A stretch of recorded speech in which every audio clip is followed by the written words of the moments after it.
She raised his twins in a one-room apartment while he built a $2 billion empire, and he never knew they existed. Not because he didn't care, because someone made sure he never found out. For 16 years, his own lawyer deleted her desperate calls, erased her voicemails, buried the truth that he was a father. Now, at a charity event he's hosting, Calvin Heckman just locked eyes with two teenagers serving soup. His eyes staring back at him, his dimples, his children, and the woman who survived 16 years alone is standing 3 feet away, deciding whether to destroy him or let him try to earn what he stole from them time. Calvin Heckman dropped a $3,000 champagne glass the moment he saw them. Not her, though. Seeing Judith Dixon, after 16 years, hit like a knife between the ribs. But the two teenagers standing beside her at the soup station, ladling food with careful hands. The boy's sharp jawline, the girl's dark eyes, the unmistakable dimple when she smiled. His dimple, his children, the twins he never knew existed. But here's what Calvin didn't know yet, and what you need to pay attention to. Someone had made absolutely certain he never found out about them. And that person had been with him all night, watching this moment unfold. Everything Calvin built over 16 years, the $2.4 billion empire, the reputation, the perfectly controlled life, meant nothing now. Because standing 20 feet away was the truth that would unravel everything. Calvin arrived at the Westbridge Convention Hall 23 minutes early, like always. Control started with punctuality. It carried through every handshake, every calculated smile, every speech about giving back.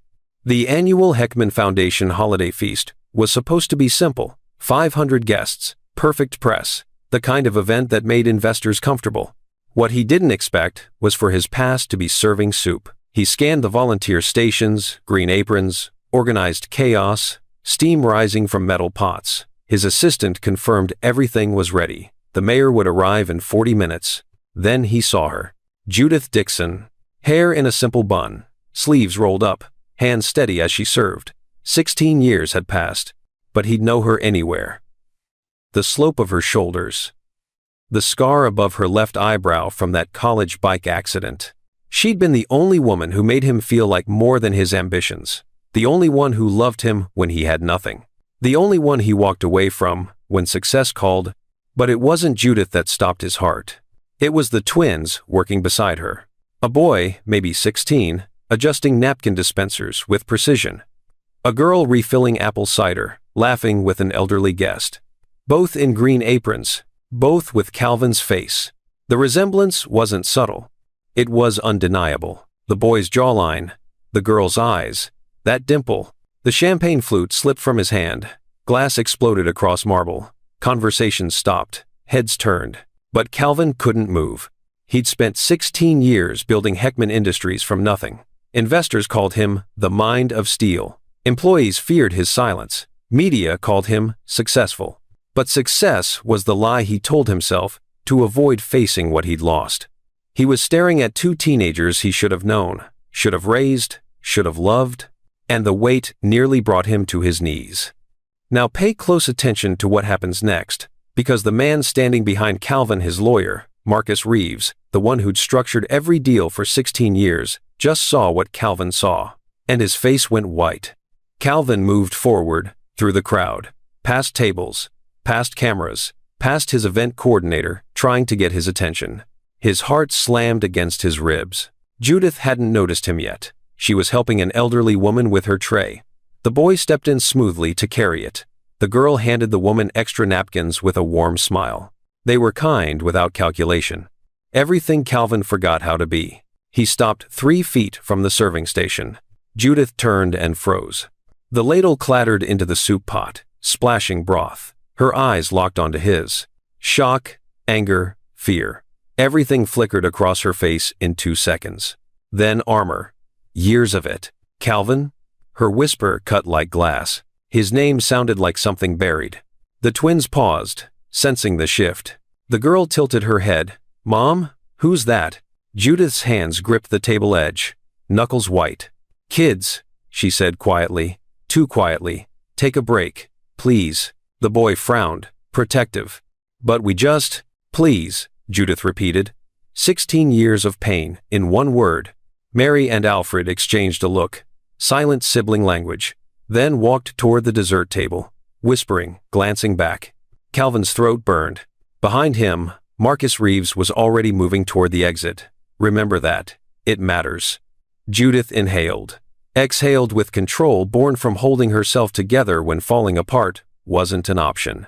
"What are you doing here?" she asked. "This is my foundation's event," Calvin said. The words tasted like ash. "Of course it is." Her laugh was bitter. "You always loved good press." Silence stretched. Around them, the feast continued. But here, the air suffocated. Calvin's gaze drifted to the twins. "Judith," he breathed. "Those kids, are they?" "Yes, sharp, final, they're yours." The floor tilted. "And here's what you need to understand. This isn't just about a man finding his children. It's about what was stolen from all of them. And who did the stealing." "I didn't know," Calvin managed, voice cracking. "I swear, I didn't know." "You didn't listen," she snapped. "I called. I told you I needed to talk, and you said," her voice broke. She steadied herself. "You said you couldn't do this right now. You chose a merger over us." The memory surfaced, Judith calling during the Dawson chaos, her shaking voice, him, annoyed. "I can't do this right now. I'll call you back." He never did. But what Calvin didn't know, what Judith didn't know either, was that Marcus Reeves had intercepted 3 other calls, deleted voicemails.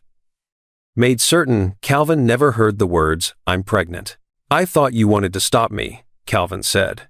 "To make me choose between you and my future." "I was trying to tell you about our future," she said. Before Calvin could respond, Mary walked back. Alfred followed, shoulders squared. "Mom?" Mary's voice trembled. "Is everything okay?" Judith closed her eyes, gathered strength, opened them with resolve. "Mary, Alfred, calm now," decided. "This is Calvin Heckman." Alfred's eyes widened. The CEO of Heckman Industries? Calvin wanted to disappear. "Yes," Judith said. She looked at Calvin with 16 years of exhaustion. "And he's also your father." The words detonated. Mary's lips parted, color drained. Alfred's expression shifted confusion to disbelief, to betrayal. Mary's voice came out small, devastating. "Why didn't you want us?"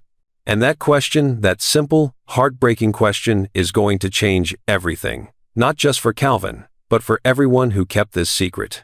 Now here's what I need you to understand about moments like this. The ones that split life into before and after, where everything you thought you knew shatters. If you've ever had a moment that changed everything, a revelation that rewrote your history, you know this feeling. And if you're watching because you understand consequences you can't take back, hit that subscribe button right now. Because this story gets messier, deeper, and more real than you expect. What Calvin says in the next 60 seconds will either destroy this moment or become the beginning of something he doesn't deserve. And you're going to want to see how this unfolds. "Why didn't you want us?" Mary's question hung in the air like smoke after fire. But here's what nobody in that room knew yet, including Calvin. The real reason he never got those calls wasn't just his ambition. Someone made sure he stayed ignorant. And that someone was about to get exposed. Calvin opened his mouth, closed it. Every boardroom tactic failed here. "I didn't know," he finally said, raw, unpolished. "I swear, I didn't know about you." Alfred's jaw clenched. "Convenient. It's the truth," Calvin said, looking at his son. "I failed your mother 16 years ago. I was 23, selfish, obsessed with becoming someone important. When she called, I didn't listen. I assumed she wanted to stop me, so I cut her off." He swallowed. "I didn't know she was trying to tell me I was going to be a father." Judith's eyes glistened. Mary looked at Alfred. Alfred looked at the floor. The thing they didn't know, the thing Calvin was about to discover, would make this so much worse. "Mom worked double shifts," Alfred said quietly, controlled rage underneath. "We didn't have a car until last year. She did everything alone while you built your empire." Each word landed like a knife. Calvin didn't dodge one. "I know," he said. "I'm sorry. Those words don't fix anything. They don't give you back your childhood. But they're all I have." Judith spoke. "We can't do this here. Not in front of everyone." Calvin nodded. "You're right. When I saw them, outside, Judith interrupted. She looked at the twins. We finish this outside. Mary hesitated, then nodded. Okay. They moved toward the exit. Calvin followed steps behind. What Calvin didn't see, Marcus Reeves slipping out a different door. Phone already to his ear. Damage control already starting. The December air hit like a slap. They stepped into a courtyard lit by string lights. Judith walked to a bench and turned like a warrior preparing for battle. Mary and Alfred flanked her. A family that survived without him. Calvin stayed near the door. Hands at his sides. Defenseless. I need to understand, Alfred said. You say you didn't know Mom was pregnant, but she called. Multiple times? Judith nodded. 4 times in 2 weeks. 3 voicemails, 6 texts. And you ignored all of them? Alfred's voice shook. Yes, Calvin admitted. Poison on his tongue. I was terrified of failure. Your mother's calls felt like distraction. Like she was pulling me from my one chance. He looked at Judith. I was wrong. About everything. But here's the part that's going to break him, and he doesn't know it's coming yet. You sent me a check, Judith said, voice cracking. $50,000. With a legal document asking me to sign away any future claims. Calvin flinched. My lawyer said you'd try to trap me, that I needed to protect myself. Remember that name, Marcus Reeves, the lawyer. This detail matters more than Calvin realizes. Trap you? Judith's laugh was harsh. I loved you, Calvin. I didn't want to trap you. I wanted you to want us. The truth destroyed him. I'm so sorry, Calvin whispered. Sorry doesn't feed children, Alfred shot back. Sorry doesn't show up for 16 years. You're right, Calvin said. I can't change that. But I'm standing here now, begging for the chance to know you. Mary wiped her eyes. How do we even do that? You're a stranger. I know, Calvin said. Maybe I always will be. But if you give me a chance, I'll show up. Every time. They are supporters. Judith studied him, then looked at her children. This is your choice, she said softly. If you want to walk away, I support that. If you want to give him a chance, I support that too. But you don't owe him anything. And here's the thing about second chances, they're never given easily. They're earned step by painful step. If you've ever been in a position where someone asked forgiveness after years of absence, you know this impossible choice. Part of you wants to believe people change. Part of you knows hoping again means risking more pain. If this is resonating, I need you to leave a comment below. Tell me, have you ever given someone a second chance? Did they earn it? Because what happens next depends on whether these twins can risk hope again. Alfred's hands unclenched. I don't trust you. I understand. I don't know if I can forgive you. I wouldn't expect you to. But... Alfred looked at Mary. She nodded. Maybe we could talk. Sometimes. See if you're serious. Calvin's breath hitched. I'll take that. Mary stepped forward, voice small but clear. Can you walk us home? Judith's eyes widened. Mary, you don't. I want to, Mary interrupted. She looked at Calvin. If you're going to be in our lives, you should see where we actually live. Calvin's throat burned. I would be honored. Judith stared. Then something shifted in her face. Okay, she said. Walk with us. But what none of them knew, Marcus Reeves was already 3 steps ahead, making sure this reunion stayed controlled, contained, manageable. And when Calvin found out what Marcus had done 16 years ago, everything would explode. The walk began in silence.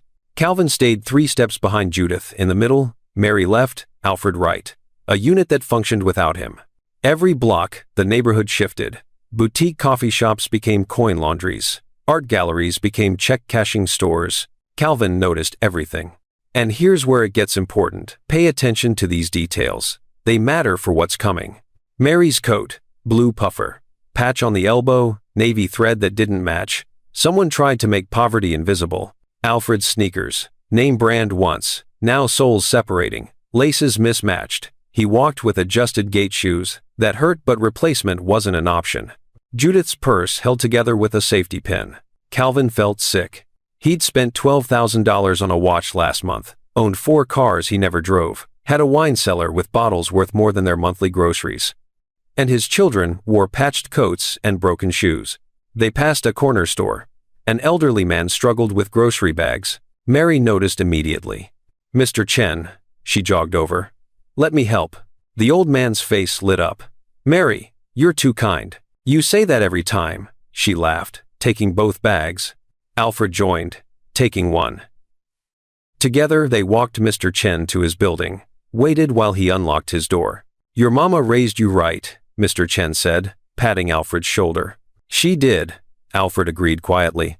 "Now remember this moment, Mr. Chen, the groceries, the kindness. Because it's going to matter when Alfred breaks later." Calvin watched from the sidewalk, throat tight. Mary helped because it was who she was. No calculation, no agenda. Everything he'd forgotten while building his empire. When they continued, Calvin fell back in step. 2 more blocks. Judith stopped. A 4-story brick building, 1,970 seconds. Forgotten since. Peeling paint, plywood window, cracked steps. "This is us," Judith said. Calvin kept his expression neutral. Alfred's jaw tightened anyway. "Not what you're used to, right?" "Alfred," Judith warned. "It's okay," Calvin said. "He's right." They climbed creaking steps. Judith unlocked the door stuck, had to shove with her shoulder, practiced force. Inside smelled like old carpet and someone's dinner. Flickering overhead light. 2 flights. Loose railing. Apartment 3C. 3 locks. Judith opened the door. Small living room. Spotlessly clean. Undeniably cramped. Couch with compressed cushions. Duct-taped arm. Coffee table propped on cardboard. Bookshelf from cinder blocks and planks. But the walls pay attention to the walls, because what's on them tells you everything about what Calvin missed. Mary's drawings taped with care. Watercolors of the neighborhood. Mr. Chen's store. The park. Alfred's certificates. Robotics. Honor roll. Photos of the twins at every age. Birthday parties with homemade cakes. Holidays with dollar store decorations. First days of school. Halloween costumes from thrift stores. An entire childhood documented. A childhood Calvin missed completely. And this is where things shift, because what Judith is about to show him will break him. "Sit," Judith said. Calvin sat. Springs creaked. Mary disappeared into the kitchen. Alfred hovered, guarding. Judith stood, studying Calvin. "I need to tell you something," she said. Calvin braced. She walked to a desk, opened the bottom drawer, pulled out a yellowed envelope, handed it to him. Inside, a check, $50,000, made out to Judith Dixon, 16 years ago. Never cashed. "I don't understand," Calvin whispered. Judith's voice was steady, eyes wet. "You sent that 1 week after I told you I was pregnant. Your lawyer included a letter, one-time settlement. By cashing it, I'd agree to no further financial claims." Calvin closed his eyes. The memory made him sick. "But here's what you need to know. Marcus Reeves drafted that letter. Marcus made sure those calls never got through. Marcus built walls between Calvin and this family. And Marcus is still doing it. I could have used that money," Judith continued. Tears fell. "There were months with $17 in my account. Months I skipped meals so the twins could eat. Months I wore the same scrubs 5 days because I couldn't afford laundry." Voice cracked. "I stood in that kitchen sobbing, staring at this check, thinking how easy it would be to make the pain stop." "Why didn't you?" Calvin asked. "Because I didn't want their lives built on your guilt," she said fiercely. "I wanted you to want them, to come back because you loved us." The check slipped from Calvin's hands. This is what real sacrifice looks like. Working yourself to exhaustion, raising brilliant children in a cramped apartment. Doing it with more dignity than some people show with millions.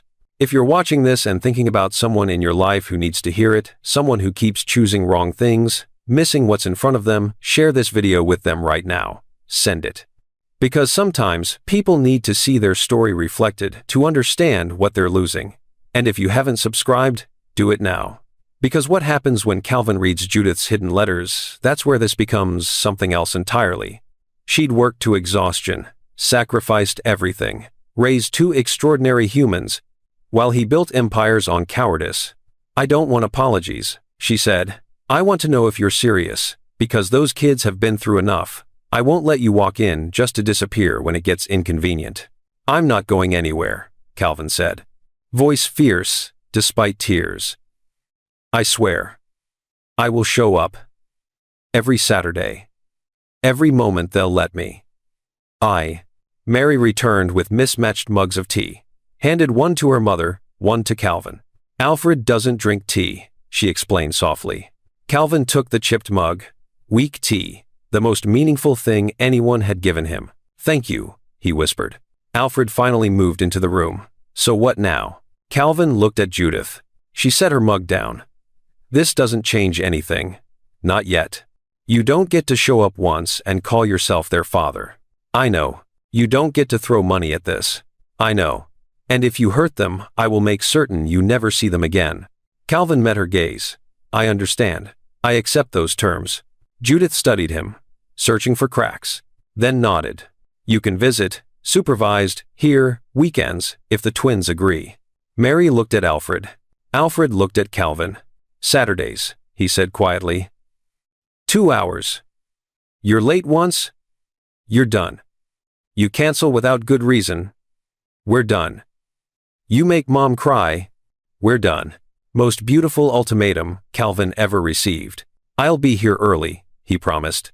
An hour later, Calvin stood outside staring up at the third-floor window. Driver texted 6 times. Assistant forwarded 11 emails. CFO wanted quarterly projections. He ignored all of it. He thought about patched coats, broken shoes, the uncashed check. He pulled out his phone, typed, I will earn them, not with money, with presents. Then walked to his car, counting days until Saturday. But what Calvin didn't know, his phone was about to ring. And what he'd learn about Marcus Reeves would change everything. Calvin hadn't slept. He'd sat in his penthouse until dawn, staring at the city, thinking about 16 years of absence compressed into patched elbows and uncashed checks. His phone rang at 6:47 a.m. Unknown number. He answered, Mr. Heckman, my name is Patricia Donovan. I was Marcus Reeves' assistant from 2007 to 2012. Calvin sat up. What? I saw the photo online, she continued, of you and those kids. I need to tell you something that's been eating at me for years. His blood went cold. What are you talking about?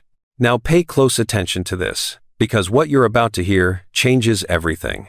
Marcus made me delete voicemails, she said. Her voice shook.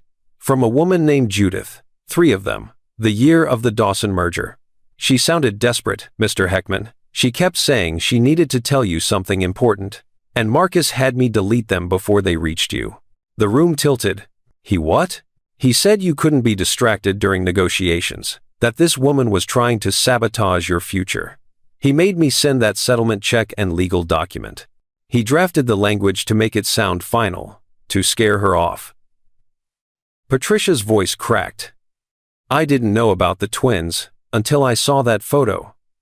And I realized, God, I realized what we'd done. Calvin couldn't breathe. This is the villain you've been waiting for. Not some cartoon bad guy, but someone who justified evil with efficiency, who stole 16 years from 4 people and called it protecting assets. 42. Where is Marcus now? Calvin asked, voice deadly calm. Still your general counsel, Patricia said. Still sitting 3 offices down from yours. Calvin ended the call. His vision tunneled. Marcus Reeves, his trusted lawyer for 16 years, had systematically erased Judith from his life. But here's the part that's going to destroy him, and you need to hear what's in those letters first. His phone buzzed. A text. From Alfred. Can I come by your office today? I have something for you. Calvin typed back immediately. Yes, anytime. 3 hours later, Alfred stood in Calvin's office doorway, looking small against glass and skyline. He held a wooden box. Mom doesn't know I took this, Alfred said quietly. She keeps it in her closet. I found it when I was 9. What is it? Letters, Alfred said. She wrote them to you over the years, when we were babies, when things were bad, when she was breaking. He pushed the box across the desk.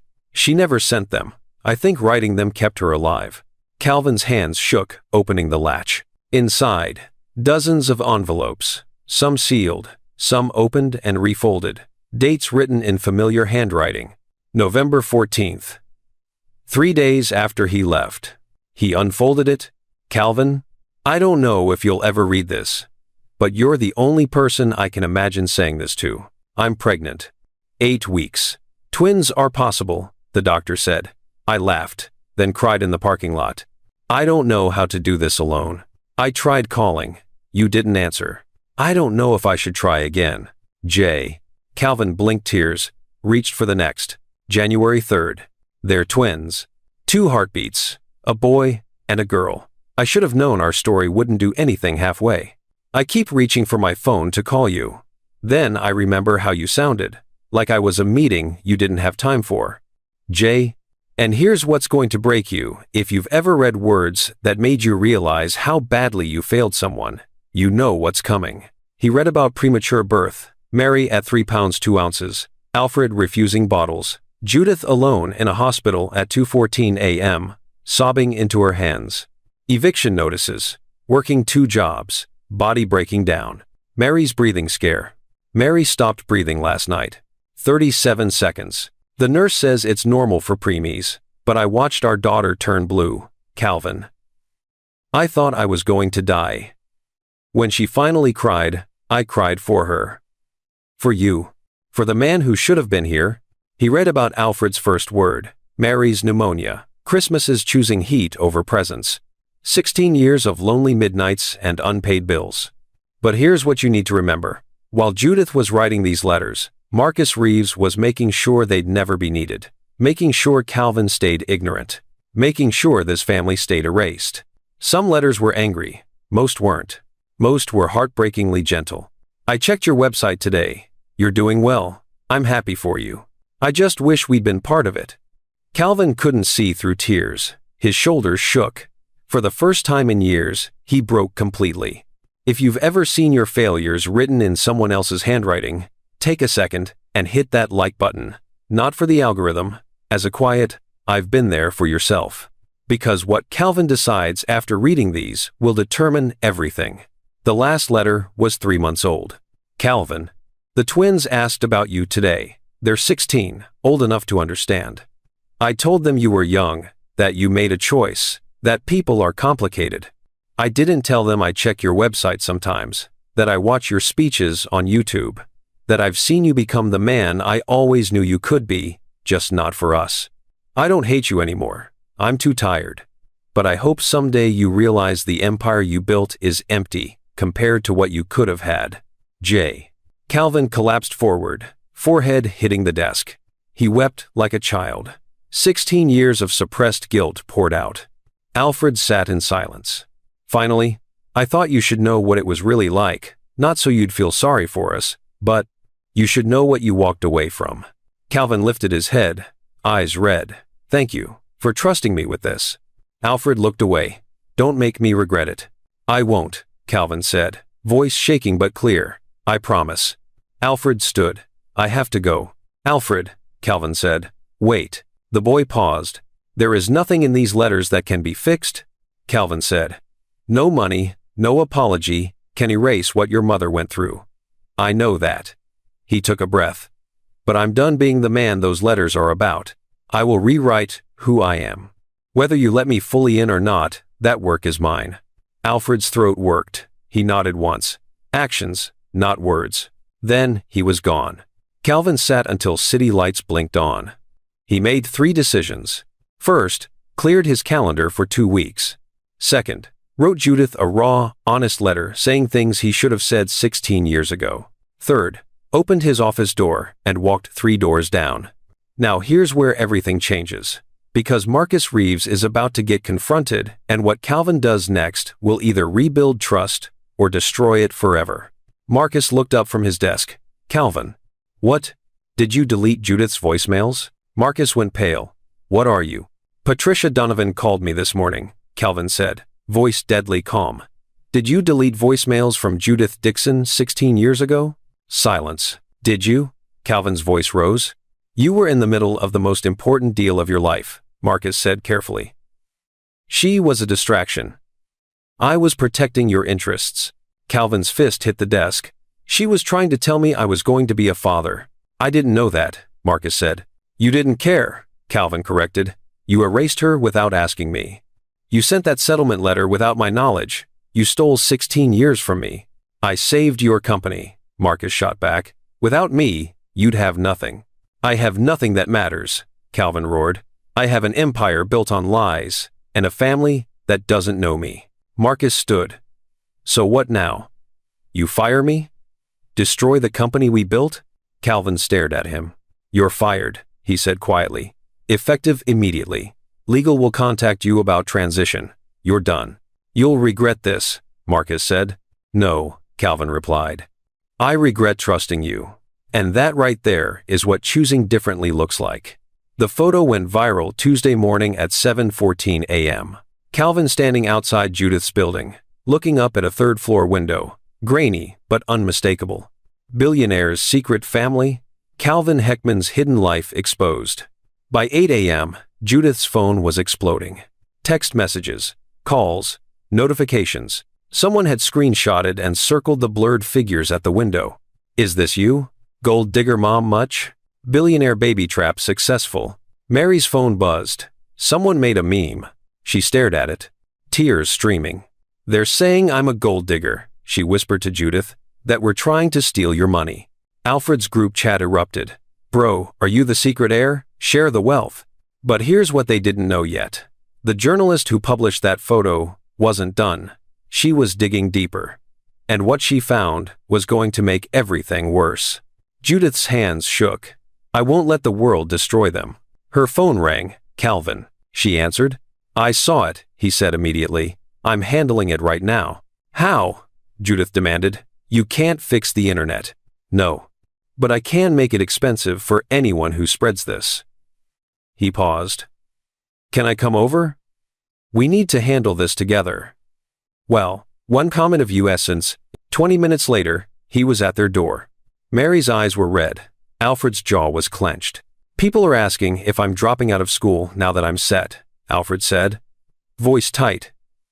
Someone asked what my inheritance looks like. Calvin pulled out his phone, already dialing. Full media containment protocol, he said to his PR head. Every outlet using that photo gets cease and desist. Take down notices. Push that our foundation work is the story. Any site using the kids' names or faces, bury them legally. He listened. I don't care if it draws attention, he said. Legal action, now, and security liaison at the school. Today. He hung up. Reporters might show up, he said. So security will keep them off school grounds. No one talks to you without consent. We don't need your money, Alfred snapped. This isn't about money, Calvin said quietly. It's about power. I've used it to protect myself for years. I'm using it to protect you now. This is what it looks like when someone finally uses influence for the right reasons. Not to dodge consequences. To shield people who never asked for spotlights. If you're watching this thinking, finally, he's doing something right, tell me in the comments, what would you do if your private life was blasted everywhere without consent? Because what Calvin does over the next 72 hours will either rebuild trust or prove he's the same man Judith remembers. 3 days of storm. Articles came down under legal pressure. Narrative shifted from secret family to billionaire deepens community commitment. Security monitored school perimeter. When a reporter tried approaching Mary outside the library, security intercepted before she noticed. Alfred found out that evening. Some guy with a camera tried to get close to you, he told Mary. Security cut him off. Mary went still. What if he'd gotten me? He didn't, Alfred said, hesitated. Because of him. Nodded toward Calvin's contact. 2 days later, Alfred showed up at Calvin's office, again. My teacher said someone from your company called. Made sure reporters stayed off campus. He shifted weight. The guy who made the trust fund joke apologized. Memes stopped. Calvin set down his document. Are you okay? People moved on, Alfred said quietly. Then, you didn't have to do all that. Yes, I did. Why? Calvin met his son's eyes. Because protecting you isn't optional. It's not transactional. It's what I should have been doing all along. Alfred looked at him for a long moment. Thank you, he said, each word costing him something. First time he'd ever said it. You're welcome, Calvin replied. But what they didn't know, that journalist wasn't backing off. She was digging into Marcus Reeves. And what she'd publish next would expose everything. That Saturday, Mary opened the door before Calvin knocked. Come see, she said, almost smiling. She led him to her paintings. A new one. They're building at dusk. Light in 3 windows. Snow falling. 3 figures visible. I painted this after everything happened, she said. I thought, if the world's going to look up here, I want them to see more than brick. It's beautiful, Calvin said. Meant it. I wasn't as scared this week, she admitted. Going outside. Being seen. I kept thinking, if something happens, he'll handle it. Calvin's throat tightened. I will, he said. Every time. She hugged him unexpectedly. He froze. Then wrapped his arms around her carefully. From the kitchen doorway, Judith watched. And for the first time, something in her expression looked like hope. Remember this moment, because when that journalist publishes her exposé about Marcus Reeves, this fragile piece is going to be tested in ways none of them expect. The first time Mary broke, it happened under fluorescent lights. Winter showcase. 1 week away. Gym smelled like floor polish and teenage sweat. Mary coordinated running order, clipboard in hand. Calvin watched from the back. He'd asked if he could come to rehearsal. Might be weird, Mary said. It'll be fine, Alfred replied. So Calvin came. He watched Mary multitask, juggling needs, solving problems, smoothing edges. He also watched kids whisper when she walked past, one girl's eyes flicking from Mary to phone and back. Then Mary's turn. She was supposed to introduce the art exhibit. Short speech. Less than 2 minutes. Next up, art showcase, the teacher said, introduced by Mary Dixon. Applause. Modest, but warm. Mary walked onto stage, clipboard in one hand, mic in the other. Spotlight hit her. For a second, she stood tall. Then her eyes swept the crowd. She saw the faces, the phones, the kids who'd sent her the article with laughing emojis, who'd whispered, "Billionaire's daughter." Her breath hitched, her hand trembled. She opened her mouth. Nothing came out. Now watch what happens next. Because this is where you see who Calvin really is. Silence stretched. Someone snickered in the back. Mary's vision blurred. Calvin stood. He didn't think about optics, didn't calculate headlines. He just moved. Down the aisle, up the stairs, onto the stage. He walked to Mary, spoke softly. Hey. Breathe with me. Tears spilled. I can't, she whispered. They're all staring. They're thinking about you. And money. And that article. I don't know how to be someone's billionaire's daughter. He put a gentle hand on her shoulder. You don't have to be anyone's billionaire's anything. You just have to be Mary. She blinked. Mary who helps Mr. Chen, he continued. Mary who paints whole worlds. Mary who organizes entire events while her hands shake. That Mary? She's more than enough. Her lip trembled. But they know now. That's my problem to handle, Calvin said. Not yours. I will handle the world. Your job is just to be you. She took a shuddering breath. Do you want to leave? He asked. We can walk right out. Mary glanced at classmates. At artwork on walls. At the mic. I want to finish, she whispered. Just stay close. I'm not going anywhere, he said. He stepped back but stayed on stage. Visible, solid. Mary lifted the microphone. Voice shaky but present. Hi, I'm Mary. Before we see the art, I want to say thank you for every student who stayed up late. For everyone who put a piece of themselves on paper and decided to share anyway. She swallowed. Art is how we tell the truth when words aren't enough, so thank you for your truth. She finished. Applause. Stronger this time. Calvin watched her walk off, head high. Later, in the hallway, she laughed shakily. I almost ran. You didn't, he replied. That's what matters. She looked at him. Thank you for standing there. Anytime.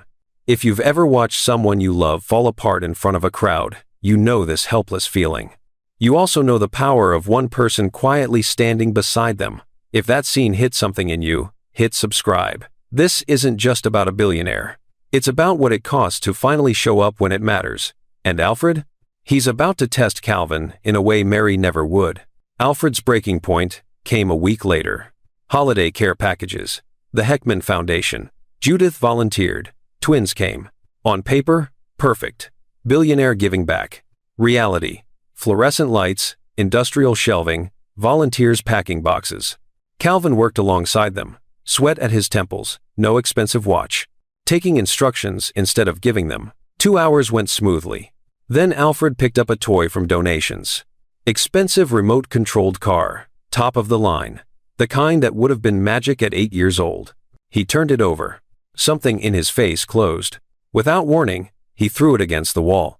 It cracked. Pieces flew. Remote skittered. Conversation died.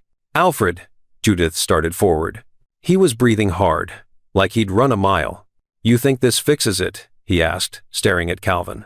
Packing boxes and donating expensive toys? Alfred, stop, Judith said. No, he said. I can't smile and be grateful while he gets to feel like a hero.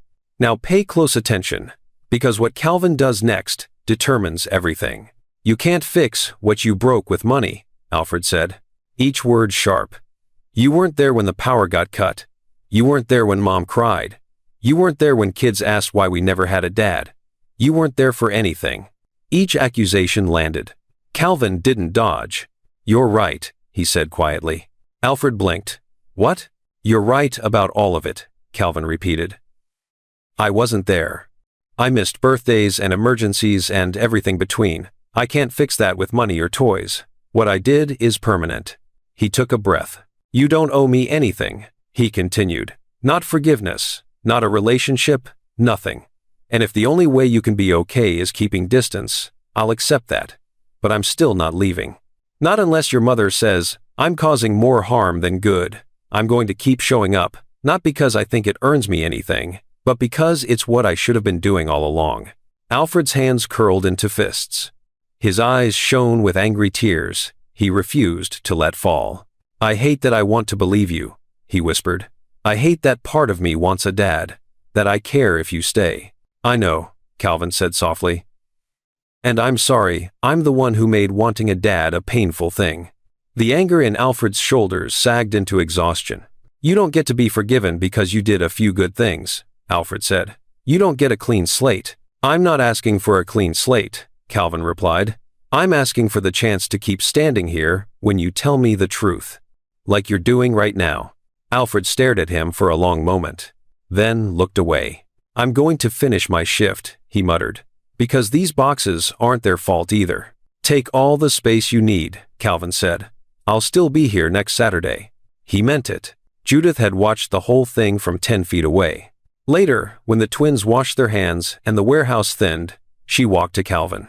You didn't defend yourself, she said quietly. There's nothing to defend, he replied. Most men would have, she said, told stories about being young, scared. How they didn't know better. I knew better, Calvin said. I just didn't do better. She studied him, really looking.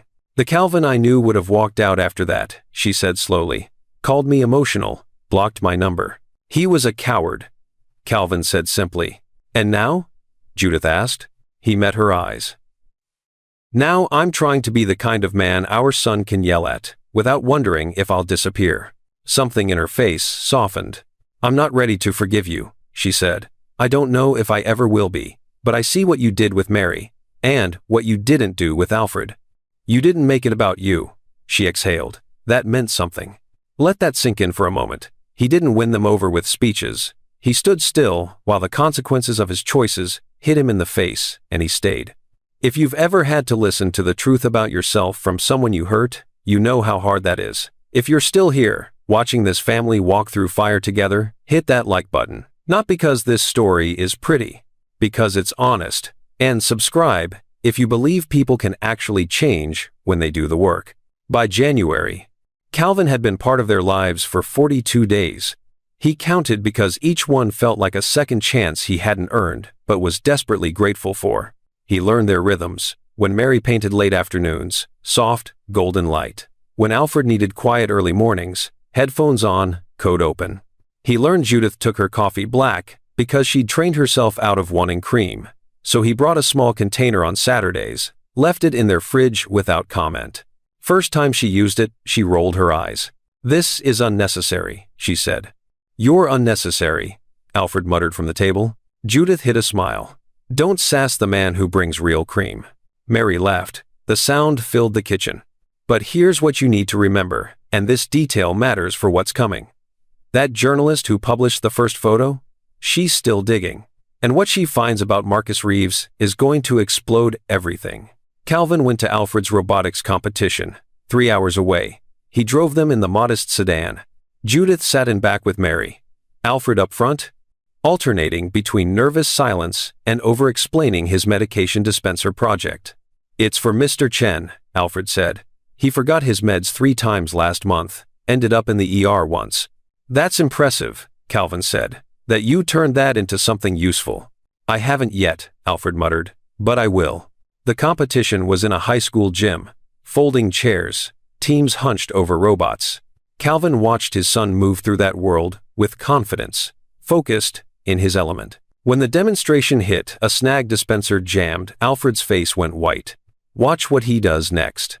Because this is where you see who raised him." Calvin watched him take a breath, close his eyes briefly, then crouch, and fix it on the fly. Rerouted a wire. Adjusted code. Got it working with seconds to spare. The audience applauded. Calvin was on his feet. He didn't realize he was the only parent standing until he saw Judith smiling from 2 rows ahead.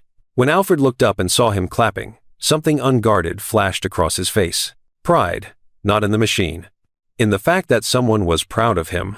Alfred's team won 2nd place. On the drive home, Alfred talked more than he ever had. He dissected every aspect. What worked, what he'd improve, how he wanted to add a chime for the hard of hearing. Judith listened, head leaned back. Mary chimed in with questions. For a few moments, it sounded like they'd been doing this for years. And this is what family actually sounds like. Not perfect, just present. That night, after dropping them off, Calvin's phone buzzed. Text from Judith. "Thank you for today. You didn't have to drive 3 hours each way." He replied, "I did have to. I missed too many days like that. I'm not missing any more." 3 dots appeared, disappeared. Then, "Would you want to come by tomorrow night? After the twins are asleep? We should talk." Calvin, "Yes, just say when." The next night, 10:30 p.m.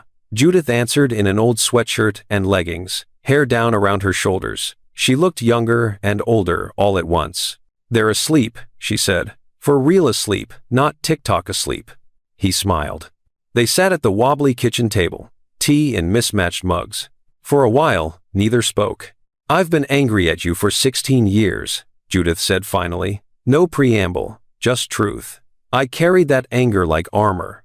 It kept me from collapsing when things got hard. I deserve that anger," Calvin said quietly. "I thought if I ever saw you again, I'd scream. Throw something, make you feel what I felt." She looked at him directly. "But now you're here, and you're not who I pictured." He waited. "You're not the boy who walked away," she said slowly. "You're not the man from magazines either. You're someone else. Someone trying. Really trying. And I don't know what to do with that." "You don't have to do anything with it," he said. "Not for me." "It's not about you," she said, sharper, then softened. "It's about them. Because whether I like it or not, you're in their lives now. Mary lights up when she talks about you. Alfred complains about you. But he talks about you. They watch the clock on Saturdays." He swallowed. "And that terrifies me," she said. "Because if you leave again, if you disappoint them like you disappointed me, I don't know if I can put them back together." "I won't leave," he said. "You can't promise that," she replied. "Life happens. But I need to know, are they important enough now that you would choose them, if another Dawson deal walked in?" He didn't hesitate. "Yes." She searched his face for the lie. "I loved you," she said quietly. "I never stopped, not really. I tried to. But some stubborn part of me kept hoping you'd grow into the man I thought you could be." "I'm sorry it took 16 years, he said. "I'm sorry it took breaking me," she countered gently. They sat there in the tiny kitchen, 2 people who once shared a beat-up couch, now sharing the weight of decades. "I still have your check," she said suddenly. "In my dresser." "I know, I saw it. I used to look at it when things got bad," she admitted. "Not because I wanted the money. Because it reminded me of who you were. The choice you made." "And now," he asked, "now I see you sitting on my wobbly chair, drinking cheap tea, listening to our children like what they say is the most important thing in your day." Her eyes shone. "And I see change." She reached across the table. He froze as her fingers brushed his. "I'm not ready to forgive you," she said. "But I think I might be ready to stop fighting the fact that I still care." He turned his hand, lacing fingers with hers. "I love you," he said quietly. "I loved you at 23, even if I was too much of a coward to choose you. And I love you now, the woman who did everything I should have done." Tears slipped down her cheeks. "You don't get to say that and expect everything to go back," she said. "I don't want what we had," he replied.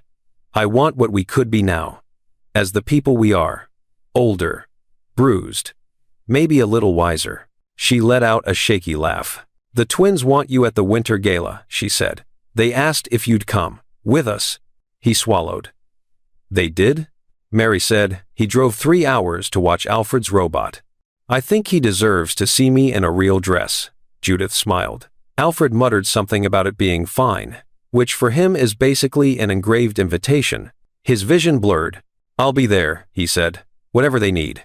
"I know," she replied softly. She squeezed his hand before pulling back. They didn't kiss that night. But something fundamental shifted. Not forgiveness, but permission to hope. If you've ever carried anger so long it became part of you, then felt it crack under the weight of real change, you know what Judith is feeling. That terrifying, exhilarating sense that maybe you won't have to do everything alone anymore.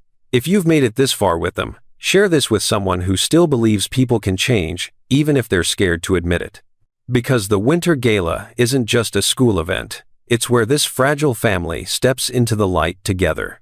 But here's what none of them know. That journalist is publishing her exposé about Marcus Reeves tomorrow. And when the world finds out what he did, how he systematically erased Judith from Calvin's life, everything they've built will be tested. The night of the Winter Gala, Judith stood in front of the mirror holding 2 dresses. Navy, burgundy, both secondhand. Both bought years ago for occasions that never happened.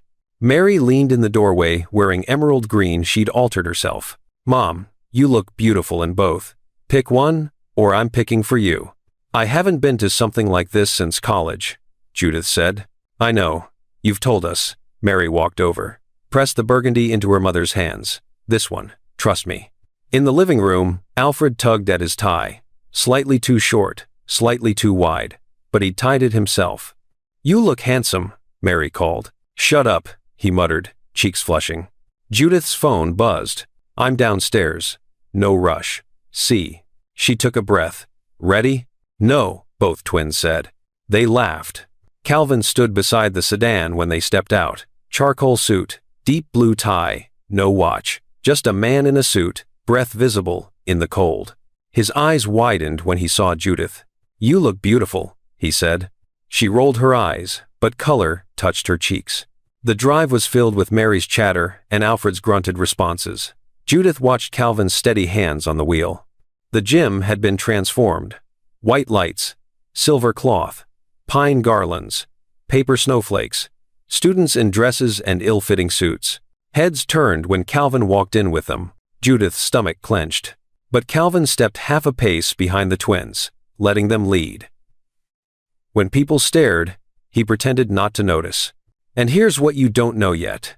Security at every door isn't just Calvin's doing. The principal received an anonymous tip that a journalist planned to crash the event. That same journalist who's been digging into Marcus Reeves. The program began. Music, performances. Mary's artwork hung in the hallway watercolors of the neighborhood, Mr. Chen's store, the park. One piece stopped Calvin. They're building at dusk, lights glowing, snow falling. "You captured it," he said. "Captured what?" Mary asked. "Home," he replied. Her eyes softened. Alfred's turn came next. He stood on stage in his slightly too big blazer with his team and their medication dispenser prototype. He explained clearly how it worked, reminded patients, dispensed doses, sent alerts if doses were missed. He didn't mention Mr. Chen's hospital stay. He didn't have to. When the device beeped and dispensed a pill-shaped candy into a tiny cup right on cue, the audience clapped. Calvin was on his feet again, hands stinging. Alfred scanned the crowd, found him, didn't look away this time. He smiled. "Remember this exact moment, because when that article publishes in 2 hours, this will be the memory that carries them through." After presentations, the gym shifted to social mode. Music played. Students danced awkwardly. Judith and Calvin stood near the wall, watching their children. "They're incredible," Calvin said. "You did that." "We did that," she corrected softly. "You gave them eyes and stubbornness. I just made sure they ate." He shook his head. "You did more than that." She looked at him. At the lines near his eyes, the gray at his temples, the way he watched their kids like there was nowhere else he'd rather be. "You're not the same man you were," she said quietly. "I'm trying every day not to be," he replied. "I can see that." Tears welled. "And I need you to hear this. Even if I'm mad, I'm saying it. I never stopped hoping you'd grow into this version of yourself." He swallowed hard. "I'm sorry it took this long. I'm sorry it took breaking me," she said softly. They stood there, the noise fading around them. "I'm not saying I forgive you," she continued. "I'm not saying we just pick up where we left off. But I am saying I think I'm ready to stop holding on to anger like it's protecting me, and start seeing what happens if I let myself hope again." He reached for her hand slowly. She didn't pull away. Their fingers intertwined. "I will spend the rest of my life earning that hope," he said. "I can't promise I'll never mess up, but I can promise I won't disappear when things get hard." She nodded, wiping her eyes. From across the room, Mary and Alfred approached. "You two look suspicious," Mary said. "What are you talking about?" "Grown-up things," Judith said. "Nosy." Alfred eyed their joined hands. "So, are you guys like a thing now?" "Alfred," Judith gasped. Calvin laughed. "We are talking about what it means to try again. Slowly." "Good," Mary said firmly. "You're cute when you're not being an idiot." "Mary," Judith groaned. Alfred rolled his eyes. "This is disgusting." But there was a smile tugging at his mouth. "Picture," Mary said suddenly. "We need a picture. Just for us. No posting." Judith looked at Calvin. "You okay with that?" "More than okay," he said. They huddled together, Judith and Calvin in the middle, Mary and Alfred flanking. Mary snapped the photo. Outside, when the night ended, they stepped into softly falling snow. Parking lot mostly empty, streetlights casting halos in white flurries. Mary stuck her tongue out to catch flakes. Alfred shoved his hands in his pockets, pretending he wasn't enjoying it. Judith watched them, then looked at Calvin. "Thank you for tonight," she said. "For what?" he asked. "Driving? Awkward parent small talk?" "For being here," she said. "Just for being here." "You're welcome," he replied. They stood under slow-falling snow, 4 people broken in different ways by the same absence, slowly, tentatively, becoming something new. Some of you watching this have been hurt by someone who walked away. A parent, a partner, a friend, and some stubborn part of you still hopes they might come back different one day. Second chances are not about forgetting the past. They're about someone proving, day after day, that they're no longer the person who hurt you. If this story has stirred something in you, made you remember, or cry, or think about your own moments like this, I'm going to ask you to do 3 things. Subscribe, so you don't miss stories that honor this kind of strength. Like this video, so other women who've carried love and anger side by side for years can find it. And share in the comments if you've ever seen someone truly change, or if you're still waiting. Because what happens after this night isn't a fairy tale, it's something better, it's real. And when Calvin's phone buzzes at midnight with a news alert about Marcus Reeves' betrayal going public, when the world finds out what was stolen from this family, that's when they'll find out if what they've built can survive the truth. The article published at 11:47 p.m. How a billionaire's lawyer erased his secret family for 16 years. Calvin's phone lit up, then Judith's, then a cascade of notifications across every device. The journalist had done her homework, interviewed Patricia Donovan, obtained records, documented every deleted voicemail, every intercepted call, every wall Marcus Reeves built between Calvin and his children. It was devastating, thorough, undeniable. By morning, the story had shifted entirely. From billionaire's secret family to lawyer's unethical cover-up, from gold digger speculation to family reunion after systemic interference. Public opinion turned hard. Marcus Reeves became the villain. Calvin became something else. Not a hero, but a man trying to fix what someone else had broken. 6 weeks after the article, things had settled into something resembling normalcy. Calvin declined a meeting with international investors, because it conflicted with Mary's art showcase. His CFO stared. "Sir, this is a $40 million deal." "Then they can wait until Monday," Calvin replied. "I have somewhere to be." He had somewhere to be every Saturday. Most Sundays. Wednesday evenings for Alfred's robotics. Thursday afternoons when Mary volunteered. Calvin had learned their schedules like he used to memorize quarterly reports, with absolute precision and unwavering commitment. He'd also learned other things. That Mary hummed while she painted. Always the same melody Judith used to sing to them as babies. That Alfred checked door locks twice before bed, a habit born from years of living where safety wasn't guaranteed. Calvin never commented, just made sure the locks were good ones. These small intimacies felt more valuable than any empire. It was a Sunday in late January when Mary asked if Calvin wanted to see something. "We made you something," she said quietly. "Alfred and me." She led him to the corner, returned carrying a flat package wrapped in brown paper. "We wanted to," Alfred said, standing beside his sister, united. Calvin unwrapped it carefully. Inside was a canvas covered in collage. In the center, the photo from the winter gala, the four of them in the snow, breath visible, all smiling. Around it, Mary had painted scenes: the apartment building, the park bench, Mr. Chen's storefront, the robotics lab, the charity event, where everything began. Between the paintings, Alfred had added printed photos. Calvin at the competition, at Mary's art show, helping pack charity boxes. Candid moments Calvin hadn't known were captured. In the corners, careful handwriting. "Family isn't just blood. It's chosen. Showing up matters. Second chances are real." And at the bottom, in both their hands, "Thank you for choosing us, Mary and Alfred." Calvin's vision blurred completely. His hands shook. His voice broke. "I don't know what to say." "You don't have to say anything," Mary said. "Just keep showing up," Alfred added quietly. "That's all we need." Calvin set the canvas down and pulled both twins into a hug the first time, embracing them both at once. Mary melted into it immediately. Alfred stiffened for half a second before his arms came up, and he held on tight. Judith watched from the kitchen doorway, tears streaming.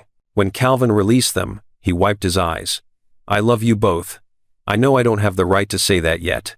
I know I haven't earned it. But I do. I love you fiercely. And I will spend the rest of my life proving it." Mary smiled through tears. "We know." Alfred nodded. "We're starting to believe it." That evening, after the twins went to bed, Judith asked Calvin to stay. "Just for a bit," she said. "We should talk." They sat on the couch, the one with the broken spring, where Calvin first learned about the uncashed check. But this time, Judith sat close. Not touching, but close. "I've been thinking," she began. "About us. About what this is." Calvin's heart hammered. "Okay. For 16 years, I told myself I was over you," Judith continued. "That I'd healed, moved on, built a life that didn't need you." She looked at him, but I was lying. "Because the truth is, I never stopped loving the person I thought you could become. I just stopped believing you'd become him." Calvin reached for her hand. She met him halfway. "I'm not the same woman you left," Judith said. "I'm harder, more guarded. I've been through things that changed me." "I know," Calvin whispered. "And you're not the same man who left." "I'm trying not to be." Judith's fingers tightened. "So, maybe we stop trying to resurrect what we were. Maybe we figure out what we could be. Now. As the people we've become." Calvin's breath caught.